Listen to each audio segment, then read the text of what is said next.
আবার যদি আল্লাহর জিজ্ঞেস করি আল্লাহ কাদেরকে বিয়ে করতে পারবো, আল্লাহ বলবে সবাইকে বিয়ে করবি। বাংলাদেশের নারীরা বিয়ে করা হালাল, পাকিস্তানের মেয়েদেরকে বিয়ে করা হালাল, সৌদি আরবের নারীদেরকে বিয়ে করা হালাল, এই বাংলাদেশের সিলেটের মেয়েদেরকে বিয়ে করা হালাল, ঢাকার মেয়েদেরকে বিয়ে করা হালাল, চট্টগ্রামের মেয়েদেরকে বিয়ে করা হালাল। হালালের কোনো শেষ নাই, সুবহানাল্লাহ পড়েন। কিন্তু যখন জিজ্ঞেস করলাম তাহলে কাকে কাকে বিয়ে করা হারাম, তখনই আল্লাহ গুনে গুনে 14 জনের নাম বলে দিলেন, পড়েন সুবহানাল্লাহ। হুররিমাত আলাইকুম উম্মাহাতুকুম ওয়া বানাতুকুম ওয়া আখাওয়াতুকুম ওয়া আম্মাতুকুম ওয়া খালাতুকুম ওয়া বানাতুল আখি ওয়া বানাতুল উখত। চিল্লায়ে পড়েন আল্লাহু আকবার। যখন হালাল তখন ব্যাপকভাবে বললেন সব মেয়েদেরকে বিয়ে করতে পারো।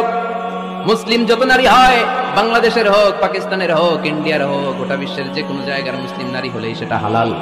কিন্তু হারাম কোনটা যখন জিজ্ঞেস করলাম, গুনে গুনে বললেন মাকে বিয়ে করা হারাম, নিজের কন্যাকে বিয়ে করা হারাম, বোনকে বিয়ে করা হারাম, ফুফিকে বিয়ে করা হারাম, খালাকে বিয়ে করা হারাম, ভাতিজিকে বিয়ে করা হারাম, নিজের ভাগ্নিকে বিয়ে করা হারাম। সুবহানাল্লাহ পড়বেন না? তাহলে সহজ না কঠিন? চিল্লায় বলেন কি সহজ ইসলাম, কত সহজ। দাঁড়িয়ে নামাজ পড়া ফরজ, দাঁড়াতে পারতেছেন না, বসে পড়লেও কবুল করবে কে? ওযু করে নামাজ পড়া কি? পানি নাই, তায়াম্মুম করে নামাজ পড়লে কবুল করবে কে? বিয়েতে মোহরানা দেওয়া কি? মোহরানা নাই। এক সাহাবী বললেন ইয়া রাসূলুল্লাহ বিয়ে করব, মোহরানা আছে? না। কি আছে? তো কিচ্ছু না। কিচ্ছু না থাকলে বিয়ে করবা কেন? মোহরানা দেওয়া লাগবে না? কোরআন পারো? পারি। কয়টা সূরা? এতটা সূরা। এক নারীকে জিজ্ঞেস করলেন কোরআন পারো? বলে না, পারি না। আল্লাহর হাবিব সাল্লাল্লাহু আলাইহি ওয়াসাল্লাম দুইজনকে বিয়ে পড়াই দিলেন। আর নারীকে বললেন মা তুমি কোরআন পারো না, কিন্তু তোমার স্বামী কোরআন পারে, তোমার স্বামী টাকা দিয়ে পয়সা দিয়ে তোমাকে মোহরানা দিবে, সামর্থ্য তার নাই, সে প্রতিদিন তোমার একটু একটু করে কোরআন শিখাই দিবে, এটাই মা তোর বিয়ের মোহর। সহজ না কঠিন? আর কোনদিন ইসলামকে কঠিন বলবেন? কেউ কঠিন বললে ওটা শুনবেন? আওয়াজ করে বলতে হবে ইসলাম কি কঠিন না সহজ? মাশাআল্লাহ। দুইটা মূলনীতি বুঝে গেছেন না? পৃথিবী সব হালাল যতক্ষণ না দলিল পাওয়া যায়। হালাল বলতে দলিল লাগে না, হারাম বলতে দলিল লাগে। 2 নাম্বার হালাল আনলিমিটেড আর হারাম লিমিটেড, সহজ করে দিয়েছে। সুবহানাল্লাহ পড়ুন। 3 নাম্বার হালাল হারামের মূলনীতি হচ্ছে ইসলাম শুধু হারাম বলে দিয়ে বসে থাকে না। কোন বিষয়ে যদি ইসলাম হারাম ঘোষণা দেয়, ইসলাম একটা অল্টারনেটিভ আমাদেরকে সাজেস্ট করেছে। সুবহানাল্লাহ। আমি বলে দিলাম এটা করা যাবে না, এটা করা যাবে না, এটা করা যাবে না, আমার কাজ শেষ, কি করা যাবে হুজুর এটা কর? এরকম প্রশ্ন আছে না নাই? হারাম হারাম এই জিকির করে যে আপনি বসে রইলেন, হালাল কোনটা এটা বলে দিয়ে যান, চিল্লায় বলেন ঠিক কি না? ইসলাম শুধু হারাম বলে বসে থাকে নাই। যত জায়গায় ইসলাম হারাম বলেছে, ইসলাম একটা অল্টারনেটিভ সাজেস্ট করেছে। Islam provides us the alternatives, always alternative দিয়েছে। ইসলাম দ্যাটইন কন্টে ঘোষণা দিয়ে আমাদেরকে জানিয়ে দিয়েছে সুদ খাওয়া হালাল না হারাম।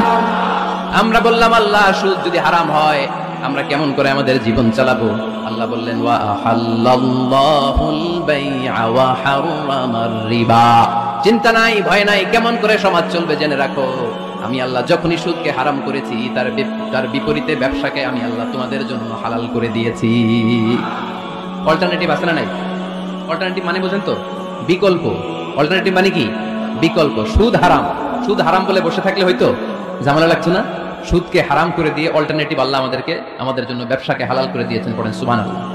ইসলাম বলেছে ওয়ালা তাকরাবুজ জিনা, খবরদার বিবাহ বহির্ভূত, গার্লফ্রেন্ড বয়ফ্রেন্ড বলেন, পরকীয়া বলেন, কোন ধরনের শারীরিক সম্পর্ক জায়েজ নাই, এটা হারাম, জিনার কাছেও যেও না। এখন আমরা বললাম আল্লাহ জিনার কাছেও যদি না যাই তাহলে যৌন চাহিদা মিটাবো কি করে? আল্লাহ বললেন জিনাকে হারাম করেছি, অল্টারনেটিভ বিয়ের জায়েজ করে দিয়েছি। আন-নিকাহু মিন সুন্নতি ফামান রাগিবা আন সুন্নতি ফালাইসা মিন্নি। বিয়ে আমার সুন্নাহ, যে আমার সুন্নাতের ভালোবাসে না সে আমার উম্মত হতে পারে না। এজন্য যুবক ভাইরা বিয়ে করো, কি করবা? বিয়ের চেয়ে কোনো ভালো কাজ পৃথিবীতে হতে পারে? আমরা গার্লফ্রেন্ড বয়ফ্রেন্ড মানি না। আছে নাকি এদিকে কারো? আছে? আছে না? না, এই যে কত বড় সাহস, হাত তোলা আবার দুই একটা। এগুলার পুরো দেহটাই কলিজা। আমার সামনে বসে হাত তুলতেছে, আমার আছে, দেখছেন? পুরোটাই কলিজা এগুলো। না, এই জিএফ বিএফ এগুলোর সাথে আমরা নাই। আমরা বিয়ে করব, বিয়ে করলে বরকত দেয় কে? ছেলের বাপ মেয়ের বাপ সহজ করে দেন, সহজ করে দিবেন। কালিয়ারা না? কালিয়ারা, কালিয়ারার ছেলের বাপ মেয়ের বাপ যারা আছেন সহজ করে দেন। ছেলে যদি মেয়েকে পছন্দ করে, মেয়ে যদি ছেলেকে পছন্দ করে, ছেলে যদি নামাজি হয়, কর্মঠ হয়, মেয়ে যদি ভদ্র হয়, বাদ সাধবেন না, বিয়ে দিয়ে দেন। কারণ বিয়ের চেয়ে ভালো কাজ আর হতে পারে না। যে পোলাপেনের গলার আওয়াজ বেড়ে গেছে এখন, মা খুশি, এখন আজহারি হুজুর জিন্দাবাদ। এখন আর আমার বিরোধী কেউ নাই এই জায়গায়, সবাই হাত করে ফেলছি আমি, আগেও নাই। মাশাআল্লাহ।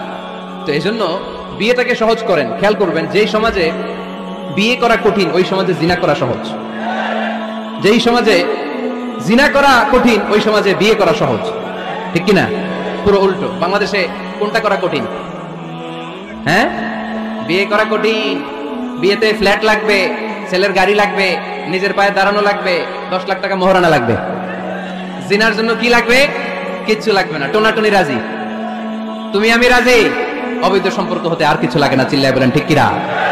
কিন্তু বিয়েতে অনেক কিছু লাগবে, এইটা ওইটা। ছেলেরা তুই নিজের পায়ে দাঁড়া, তুমিও নিজের পায়ে দাঁড়ায় দেখাবে, এই যে নিজের পায়ে দাঁড়াইছে। তো এতদিন সে কার পায়ে দাঁড়াইছে? নিজের পায়ে তো দাঁড়াইছে। সহজ করবেন, বিয়েরে কঠিন করেন না। এই যে আমার নানা ভাই আছে, নানা ভাইয়ের এখানে যাবেন, নানা ভাইয়ের মসজিদ দেখলাম, কাবা ঘরের যে ডিজাইন, আর্কিটেকচারাল ডিজাইন, ওই সিস্টেমে মসজিদ। আজকে জোহরের সালাত করলাম, ওই মসজিদে নানা ভাই বিয়ে পড়াই দিবে। সবাই চলে যাবে নানা ভাইয়ের কাছে। রাজি আছো সবাই?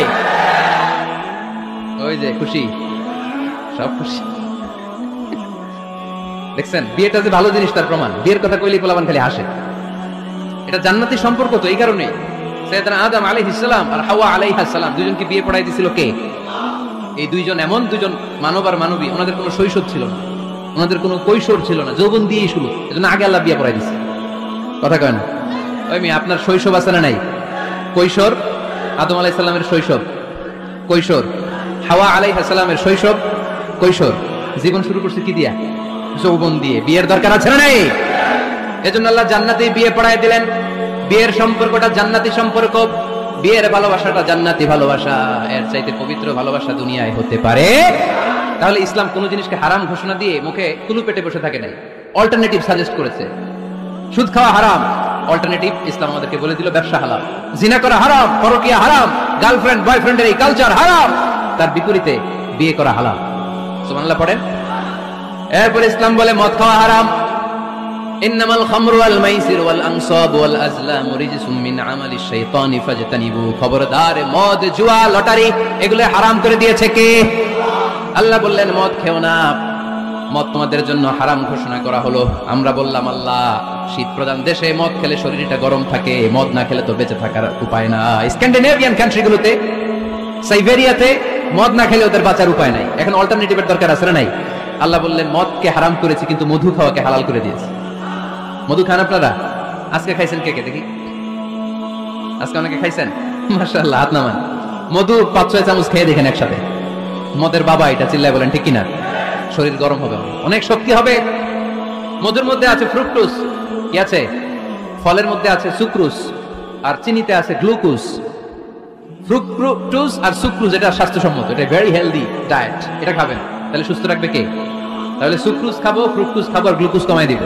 রাজি আছেন তো? এরপর ইসলাম আমাদেরকে বলল ঢোল বাদ্য বাজানো এটা হারাম, অশ্লীল গান বাজনা হারাম, নাচানাচি হারাম। আমরা বললাম আল্লাহ, বিনোদনের একটা মাধ্যম তো আমাদের লাগবে। ইসলাম বলল ইসলামী নাশিদ যদি তুমি গাও সেটা হালাল। ঢোল হারাম, কিন্তু তার বিপরীতে দফকে হালাল করেছে কে?